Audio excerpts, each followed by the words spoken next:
Pues realmente podría parecer casualidad. Hemos hablado de Stonehenge en nuestra sección de actualidad y vamos a enlazar que hablamos de Stonehenge, que hablamos de un lugar con un magnetismo muy especial seguramente, para conocer con Loli Curto, que ya está con nosotros, más datos, más detalles de la montaña de Montserrat. Así que lo primero que hacemos es dar la bienvenida, evidentemente, a Loli Curto por estar con nosotros en nuestro programa.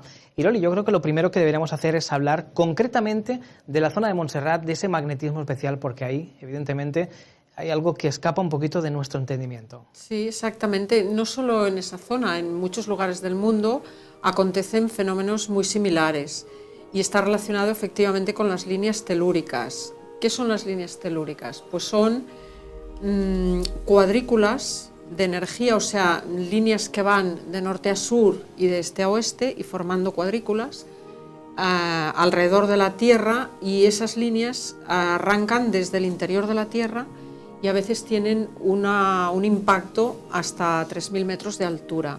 Quiere decir que hay varios tipos, porque por ejemplo hablamos de las líneas Hartmann, que es una red muy conocida, es la más conocida, y son ligeramente neutras, o sea, no son patógenas, pero sí que los cruces donde se produce la cuadrícula, el cruce, es patógeno, aunque no es un patógeno muy intenso, hay otros mucho más. Quiero decir que hay diferentes niveles de grados de radiación patógena y diferentes intensidades, y eso es lo que hace que los lugares se produzcan a veces fenómenos que no son fáciles de explicar, porque en realidad el fenómeno en sí se produce en el interior de la persona, porque la radiación nos afecta a todo nuestro ser, afecta a nuestras moléculas, nuestros átomos, y lo que llamamos, lo que se ha dado en llamar últimamente la geometría molecular de nuestro cuerpo, se ve modificada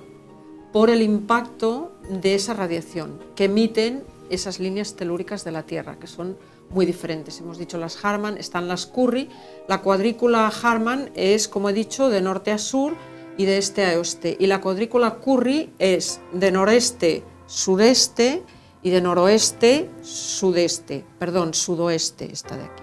O sea, es como una cuadrícula que va en diagonal, como una X. Entonces se entrelazan todas estas líneas en la corteza terrestre y por encima de la corteza terrestre, y nos afectan de tal manera que generan en nosotros unas reacciones impactantes. ¿Por qué se llaman patógenas? Porque se ha podido comprobar que son destructivas para la salud, pero no son destructivas, digamos, de forma inmediata. O sea, la destrucción se produce con un largo periodo de exposición, cuando estás día y noche en el mismo lugar, duermes ahí y estás por años. Entonces eso puede generar una enfermedad, pero en el caso de estos lugares que estamos hablando, que producen impactos en la persona, lo que hacen es ayudar a expandir la conciencia, con lo cual, y al expandir la conciencia también aumenta la percepción. Y cuando aumenta la percepción, la persona puede percibir fenómenos normales, naturales, o sea, son normales porque son naturales, pero que normalmente no tenemos la capacidad de percibirlos o de verlos.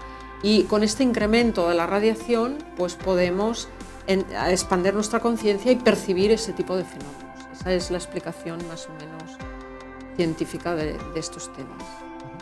Estas líneas que recorrerían todo el planeta, o estas zonas, sí, están relacionadas, Loli, supongo que históricamente con aquellos puntos en los que se han encontrado. Exacto. Desde la prehistoria, monolitos, sí, menhires y demás, sí, hasta en tiempos más recientes la construcción de diversos templos, ¿no? Exacto, porque nuestros antepasados sabían toda esta información, porque esta radiación que emite las capas geológicas de la Tierra, emiten esta radiación. ¿Por qué se emite? Por los diferentes materiales que hay en el subsuelo. Entonces, estos materiales que irradian de esta manera, unas veces la causa de la radiación es la corriente subterránea de agua que emite esta radiación, otras veces son las fallas, y otras veces simplemente son las radiaciones de las líneas telúricas de la cuadrícula terrestre, como hemos dicho. Entonces, esta radiación, si la pudiéramos ver, o creo que incluso científicamente se podría ver con cámara Kirlian y demás, pues emite emite una radiación térmica. Entonces los animales y los seres humanos del pasado que estaban más conectados con la naturaleza tenían la capacidad de ver estas radiaciones. Por eso sabían dónde estaban estos lugares y los marcaban.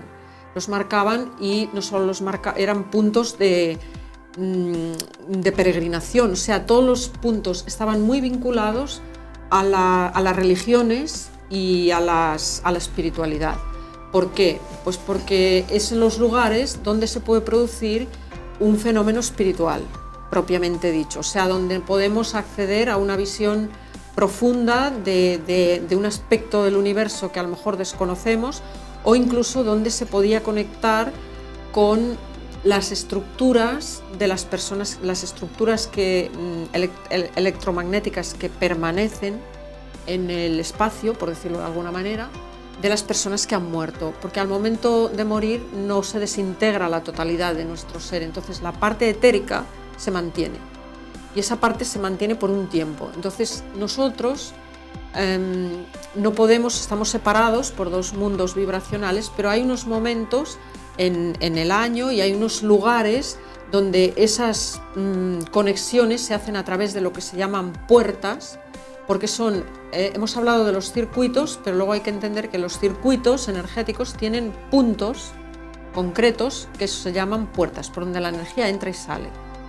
Vale, entonces esas puertas son lugares de gran intensidad radioactiva y ahí a veces las dimensiones se pueden percibir con mucha facilidad a la vez, o sea, podemos percibir nuestra dimensión y la dimensión inmediatamente cercana a la nuestra, que está muy, muy cercana. Entonces ahí a veces pues, se pueden ver estructuras de fantasmas, que se le llama fantasmas, pero son estructuras de personas que ya no están aquí, pero que mantienen todavía su estructura electromagnética. Y esa es la razón por la que esos lugares han sido siempre sitios de peregrinaje, porque en esos lugares puedes tener o una experiencia espiritual profunda que te pueda cambiar tu vida, o una visión de un fenómeno paranormal, y todo eso es, de alguna manera, el ser humano buscamos cosas que nos den evidencias de que hay algo superior, y esos son los lugares típicos que se conocen. Por ejemplo, los celtas, los druidas, todos tenían en Inglaterra, en Escocia, tienen toda una cultura impresionante alrededor de lugares así, y que todavía hoy día se están descubriendo cosas nuevas. Por ejemplo, estas piedras que hay en Stonehenge en Inglaterra, pues se sabe que por debajo del suelo, a una profundidad muy superficial, o sea, muy cerca, un poquito, yo que sé, a unos centímetros por debajo de la tierra, del sustrato del humus, pues se encuentran unas líneas de roca totalmente rectas que van hasta Stonehenge. Y esto lo han descubierto porque con los años ha ido erosionando el terreno, y finalmente desde donde se percibe mejor todo esto que yo estoy hablando es desde las vistas aéreas, porque al estar sumergidos en el paisaje no podemos ver las formaciones que generan toda la geología, o sea, todo el movimiento geológico de la Tierra con las líneas telúricas. Esto produce las formas en el paisaje. Entonces, al estar sumergidos a veces no las percibimos, pero desde el cielo se pueden ver los colores, te indican cómo los minerales que hay debajo pueden producir una radiación u otra, de un tipo o de otra. Entonces, en Stonehenge no paran de descubrir cosas nuevas, y no solo en ese punto, sino bastantes kilómetros alrededor. Parece ser que era un punto que ese era como el punto central de algo mucho más grande, que no paran de aparecer asentamientos relacionados. Incluso las piedras que trajeron a Stonehenge fueron traídas a lo bestia, por decir de alguna manera, tirando de ellas desde 200 kilómetros, o sea, impresionante. ¿Por qué traían esas piedras? Porque esas piedras emiten esa radiación determinada que esperan recibir al ir a esos lugares. O sea, esa es la relación directa entre todo lo que es la Tierra, que de hecho se llama la arquitectura sagrada y la geometría sagrada. O sea, la geometría sagrada es la ciencia más antigua de las mediciones de los volúmenes, de las áreas y de las longitudes de la Tierra. Y esa geometría sagrada es la que nos describe toda esa cantidad de lugares sagrados. Se llaman sagrados porque pertenecen a la naturaleza. Vamos a volver a Montserrat, Loli, si te parece. Vamos a ver unas imágenes del investigador Ángel Briongos. En estas imágenes nos habla precisamente de esa posible relación que habría precisamente entre esas líneas telúricas, entre el poder de unas montañas tan especiales como Montserrat y los fenómenos que ahí ocurren. El magnetismo yo creo que está en la piedra y en la montaña, y sobre todo los pliegues de la montaña. En todos los sitios, yo que vengo de Aragón, por ejemplo, que soy de Zaragoza, el Pirineo, hay muchas zonas mágicas, tanto el País Vasco, Navarra, Lérida, Gerona, toda esa, o sea, el Pirineo es fantástico por las leyendas, porque todos los recovecos es como que lugares así con piedras especiales, pues es como que tiene una magia especial, está provocando unas especies de ondas, ¿no?, digamos, que no tienen otras montañas normales. Están de otras ondas de forma, o sea, Montserrat está ahí realmente haciendo algo de energía, teniendo algo, un centro telúrico diferente al resto.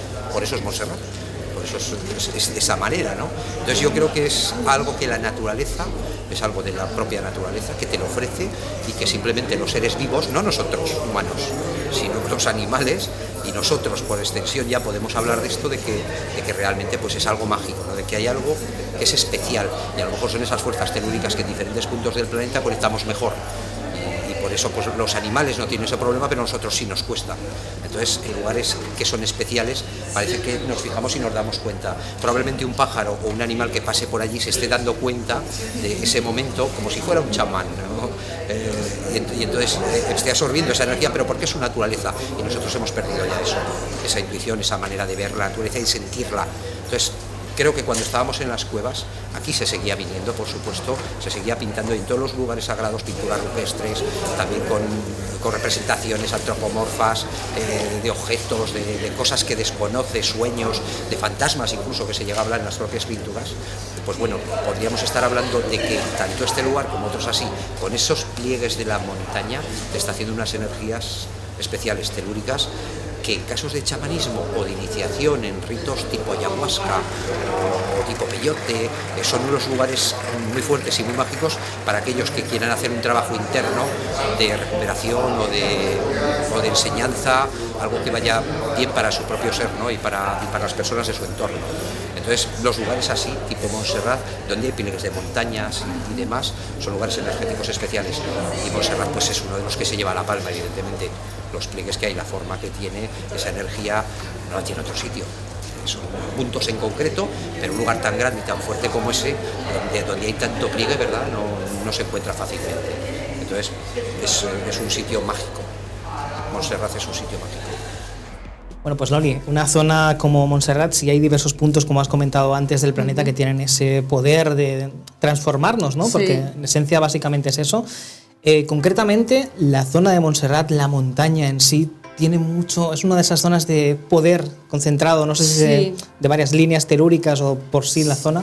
De hecho, ya lo que llaman el macizo de Montserrat es un conglomerado de diferentes materiales, diferentes sustratos que se fueron depositando ahí, diferentes residuos muy diferentes, o sea, es como extremadamente variado.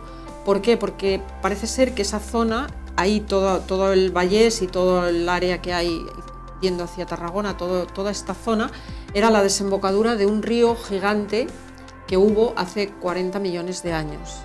Entonces, claro, el río que hace arrastra los sedimentos y los minerales de todos los lugares por donde pasa. Y ese conjunto tan grande que se produce ahí, por eso es tan especial, porque al ser un río de esas dimensiones, pues arrastró sedimentos múltiples de montones de sitios. Entonces, es difícil de imaginar, discúlpame que te interrumpa, Loli, pero lo he intentado. Para quienes no conozcan la zona de Montserrat, hay que decir que todo lo de alrededor es como una gran explanada, una gran llanura, y en esa gran llanura se eleva el macizo de Montserrat. Exacto, pero no podemos imaginarlo así, porque antes de que se produjera ese movimiento de las placas tectónicas, era más homogéneo. luego, porque claro, en 40 millones de años ha habido muchos movimientos, muy grandes además. Entonces hay parte de esos movimientos, al principio era como muy homogéneo y luego en esos movimientos hay un macizo que emerge porque tiene una composición determinada, diferente, que se aglomera ahí. Entonces eso emerge y el resto como que se hunde, entonces se produce ese movimiento, pero en realidad el origen es ese, o sea, el origen de esos materiales, de ese conglomerado, es todo el sedimento tan súper variado que arrastró todo ese río, porque desembocaba ahí en el mar, o sea, todo lo que es Barcelona y toda esa zona. Esto es lo que cuentan los arqueólogos más expertos, ¿no? Yo no soy arqueólogo. Y bueno, pues esta es una de las peculiaridades por las que el macizo de Montserrat, al ser tan variado, tiene un tipo de radiación también tan variada. Y por eso es muy buscado por todo tipo de gente que quiere producir experiencias o fenómenos en sí mismo. Incluso hay grupos de gente que toman sustancias alucinógenas alteradoras de la conciencia para luego ir ahí, porque claro, si ya te has tomado algo que te altera y encima te sometes a ese impacto que genera la radiación, pues es como bastante seguro que alguna experiencia potente vas a tener. Y esa es un poco la fama que tiene Montserrat, porque en realidad ese macizo es muy potente, con esa fuerza que emerge, pero no es otra cosa que... ¿Se sabe, por cierto, Loli, cuál sería el punto, si hay un punto concreto en el que haya más intensidad de energía? Yo no lo sé porque no he sido estudiosa concretamente de Montserrat, pero estudiando las capas internas de los que se han ido formando, de los sedimentos, se podría saber.